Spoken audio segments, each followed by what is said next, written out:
നരഭോജി കടുവയ്ക്കായി തിരച്ചിൽ തുടരുന്നതിനിടെ വീണ്ടും കടുവ ജനവാസ മേഖലയിൽ എത്തിയതായി നാട്ടുകാർ. ഇന്നലെ ആക്രമണം ഉണ്ടായ സ്ഥലത്തിന് സമീപത്താണ് വീണ്ടും കടുവയെ കണ്ടത്.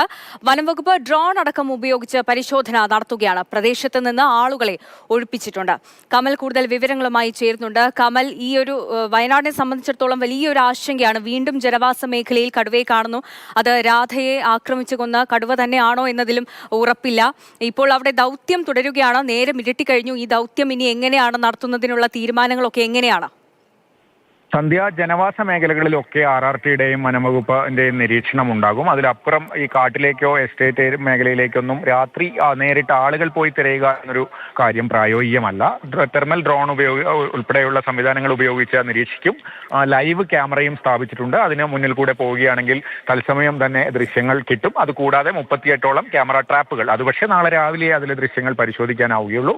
എന്തായാലും അത്തരം സംവിധാനങ്ങളൊക്കെ ഉണ്ട്. ആളുകളോട് ജാഗ്രത പുലർത്താൻ ആവശ്യപ്പെട്ടിട്ടുണ്ട്. എന്തെങ്കിലും വിവരം ലഭിക്കുകയാണെങ്കിൽ വനംവകുപ്പിന്റെ ദൗത്യ സംഘം പൂർണ്ണ സജ്ജരായി ഇവിടെ തന്നെ എസ്റ്റേറ്റ് ഗസ്റ്റ് ഹൗസിൽ തന്നെ ക്യാമ്പ് ചെയ്യുന്നുണ്ട്. അവർ ഇവിടെ ഉണ്ടാകും. രാത്രി എന്ത് അടിയന്തര സാഹചര്യം ഉണ്ടായാലും അത് നേരിടാൻ തന്നെയാണ് വനംവകുപ്പിന്റെ തീരുമാനം. വൈകിട്ട് ഈ ADM സ്ഥലത്തെത്തി. നേരത്തെ പകൽ മുഴുവൻ വലിയ പ്രതിഷേധമായിരുന്നു ഇവിടെ. ആ പ്രതിഷേധക്കാരുമായി ചർച്ച നടക്കുമ്പോഴാണ് പെട്ടെന്ന് സ്ത്രീകൾ ഉൾപ്പെടെയുള്ളവർ ഒരു പ്രദേശത്ത് ഒരു കാപ്പിത്തോട്ടത്തിനടുത്ത് കടുവയെ കണ്ടു എന്ന് അറിയിക്കുന്നത്. ഇപ്പുറത്ത് നിന്ന് തേയിലത്തോട്ടത്തിൽ നിന്ന് നോക്കിയ ഒരാളും കണ്ടു എന്ന് പറഞ്ഞു. നമ്മൾ നേരത്തെ അദ്ദേഹത്തിന്റെ പ്രതികരണമൊക്കെ കേട്ടതാണ്. അത്തരത്തിൽ അതോടെ ആളുകൾ പെട്ടെന്ന് അങ്ങോട്ട് ഓടിയെത്തുന്ന സാഹചര്യം ഉണ്ടായി. ഉടൻ പോലീസ് എത്തി ആളുകളെയൊക്കെ മാറ്റി. ഉന്നത പോലീസ് ഉദ്യോഗസ്ഥർ, ASP ഉൾപ്പെടെയുള്ളവർ സ്ഥലത്തെത്തി ആളുകൾക്ക് സുരക്ഷയൊരുക്കി. ആളുകൾ അങ്ങോട്ട് പോകാതെയൊക്കെ സുരക്ഷയൊരുക്കി.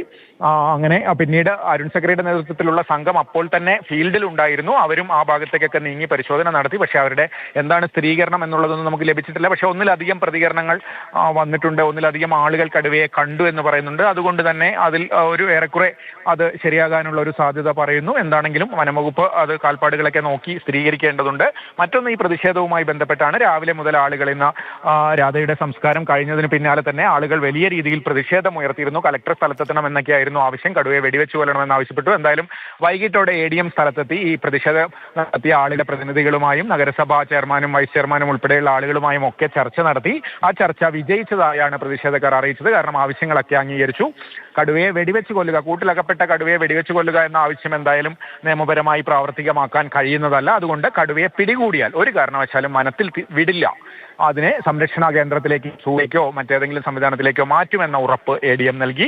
മറ്റൊന്ന്, ഈ കുട്ടികൾക്ക് തിങ്കളാഴ്ച, നാളെയും ഇത് തീർന്നില്ലെങ്കിൽ കുട്ടികൾക്ക് സ്കൂളിൽ പോകാൻ വാഹന സൗകര്യം ഏർപ്പെടുത്താമെന്ന് ഉറപ്പ് നൽകിയിട്ടുണ്ട്. മറ്റൊന്ന്, ഈ പ്രിയദർശിനി എസ്റ്റേറ്റ് ഇതൊരു സർക്കാർ സംവിധാനമാണ്. പട്ടികവർഗ വകുപ്പിന് കീഴിലുള്ള സൊസൈറ്റിയാണ്. അതിലെ തൊഴിലാളികളുടെ ഒരുപാട് പ്രശ്നങ്ങളുണ്ട്. ജില്ലാ കലക്ടറാണ് ചെയർപേഴ്സൺ, സബ് കലക്ടർ മാനേജിംഗ് ഡയറക്ടറുമാണ്. അവർ തന്നെ നേരിട്ട് വന്ന് ഈ തൊഴിലാളികളുടെ പ്രശ്നങ്ങൾ കേൾക്കും. ഇപ്പോൾ കടുവ പ്രശ്നം കൊണ്ട് തൊഴിൽ നഷ്ടപ്പെടുകയാണെങ്കിൽ അവർക്ക് അതിനുള്ള സാമ്പത്തിക സഹായം നൽകുന്ന കാര്യം ഉൾപ്പെടെ പരിഗണിക്കും. മുടങ്ങിക്കിടക്കുന്ന ശമ്പളം നൽകാൻ നടപടിയുണ്ടാകും.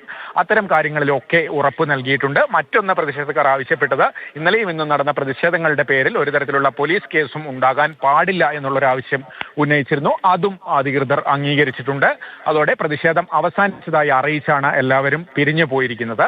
എന്തായാലും നിലവിൽ ഇനി കടുവയെ പിടികൂടുക എന്നുള്ള ദൗത്യമാണ്. ദൗത്യ സംഘത്തിന്റെ പ്രവർത്തനങ്ങൾക്കാണ് ഇനിയിപ്പോൾ മുൻഗണന. എന്തായാലും മറ്റ് കാര്യങ്ങളൊക്കെ അവസാനിച്ചിരിക്കുന്നു. പ്രതിഷേധങ്ങളൊക്കെ അവസാനിച്ച് ഇനി ദൗത്യ സംഘത്തിന് അവരുടെ ജോലിയുമായി മുന്നോട്ട് പോകാനുള്ള സാഹചര്യം ഒരുക്കുക എന്നുള്ളതാണ്. എന്തായാലും വയനാട് മാനന്തവാടിയിൽ നരഭോജി കടുവയ്ക്കായുള്ള വ്യാപക തിരച്ചിൽ നടക്കുകയാണ്. എന്തായാലും പ്രതിഷേധക്കാർ ഉന്നയിച്ച ആവശ്യങ്ങൾ അംഗീകരിച്ചതായി ADM K ദേവകി വ്യക്തമാക്കി. രാധയുടെ കുടുംബത്തിലെ ഒരാൾക്ക് ഫെബ്രുവരി 1 മുതൽ താൽക്കാലികമായി ജോലിയിൽ പ്രവേശിക്കാം.